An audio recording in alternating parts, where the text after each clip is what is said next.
ഇപ്പോൾ ഏറ്റവും കൂടുതൽ കേട്ട് വരുന്നൊരു ടേമാണ് data science and data analytics.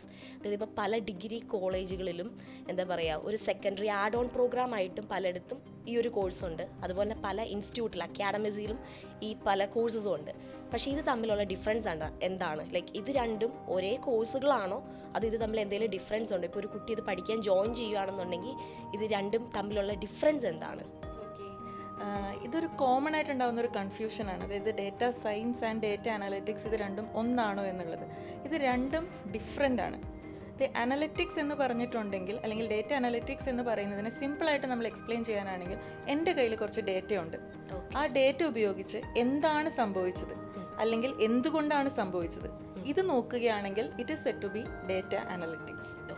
Data science എന്ന് പറഞ്ഞിട്ടുണ്ടെങ്കിൽ അത് ഇതിനേക്കാളും ഒരു പടി മുന്നിലാണ്. അതായത് എൻ്റെ കയ്യിലുള്ള ഡേറ്റ ഉപയോഗിച്ച് ഞാൻ പ്രെഡിക്റ്റ് ചെയ്യാണ് what is going to happen. അതനുസരിച്ച് ഞാനൊരു മോഡൽ ഉണ്ടാക്കുകയും എൻ്റെ ആ ഒരു ഫ്യൂച്ചർ നമ്മൾ പ്രെഡിക്റ്റ് ചെയ്യുകയും അതിനുള്ള സൊല്യൂഷൻസ്, എന്തെങ്കിലും ഒരു പ്രോബ്ലം ഉണ്ടെങ്കിൽ അതിൻ്റെ സൊല്യൂഷൻസ് നമ്മൾ ബിൽഡ് ചെയ്യുകയാണ് ചെയ്യുന്നത്. സോ അതാണ് ഡേറ്റ സയൻസ് എന്ന് പറഞ്ഞിട്ടുണ്ടെങ്കിൽ.